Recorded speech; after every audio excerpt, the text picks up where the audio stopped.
Good evening. I'd like to thank you for coming to tonight's showcase. My name is Bryce Henderson, and I'm a second-year public health policy major in the MPH program here at the Fielding School.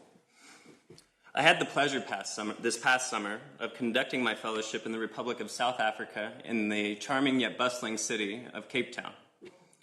The research I developed and proposed for my summer project was intended to evaluate the efficacy of various trauma screening methods within the HIV-affected communities of South Africa.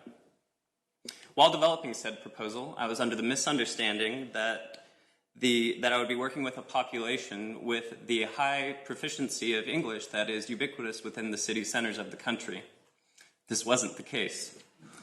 The population I ended up working with was in the township of Khayelitsha, a few miles just east of the city of Cape Town, and the proficiency of English is about 1% within the population. That being said, moving on from this point required review from the University of Cape Town Ethics Board in order for me to move forward with this project. And at the time, some of you may have heard that there was some tumultuous activity going on within the education system in South Africa at the time, giving me a turnaround of about 6 to 8 weeks. So essentially, I had shown up all dressed up with nowhere to go. Thankfully, the demise of this project was only a temporary problem. After consulting with my preceptor, Dr. Lena Anderson, we had parsed out some administrative tasks on her main research project entitled Zipamandla. These were within my policy and management bailiwick, therefore providing me the opportunity to fulfill the learning experience that I had came out for.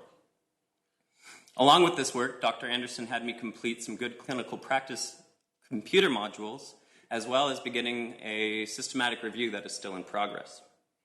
With my work set out for me, I had now been absorbed as a member of the team of the Zipamandla project. Zipamandla is an NIH grant-funded coordination between Mass General, Harvard University, University of Miami, and the University of Cape Town, where the aforementioned Dr. Anderson skillfully controls all arms of the project.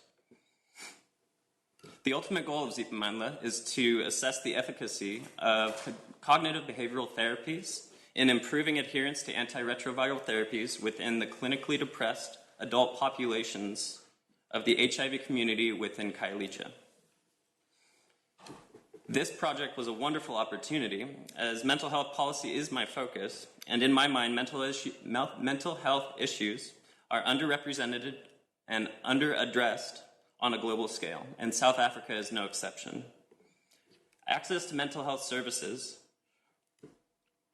is a significant problem amongst the South African community, and even more so in the low-income community of Khayelitsha. Nationwide, there are about only 0.3 psychiatrists and 0.2 psychologists per 100,000 people. And many of these specialists reside within the city centers, leaving the rural communities with limited resources. Many of the people that we came across within this study during my time were quickly showing positive results to the CBT therapy, as had been seen in earlier pilot projects exhibited by Dr. Anderson. Although my job and tasks were largely administrative in nature, I was allowed to participate in some of the clinical aspects of the project, like sitting in on interviews or diagnostic sessions when appropriate. I was also able to help the team when things went wrong, like the multiple times, 4 times in the 6 weeks I was there, that the clinics got broken into and were robbed completely, even down to the light bulbs. After a few weeks of developing a rapport with the team and really becoming friends, I was given the opportunity to accompany another UCLA researcher while she was scouting rural mental health clinic sites for future experiences for psychiatric residents in the eastern side of the country. In this experience, I was not only allowed to see the beautiful countryside of Mpumalanga and Limpopo in eastern South Africa, but I also was able to witness the extent of the scarcity of resources within the rural communities and how competent providers are stretched thin in their efforts to provide adequate care to their patients. It was encouraging, though, to know that future psychiatric residents would be come to these areas, potentially, and that hopefully projects like Zipamandla would make their way out there eventually as well.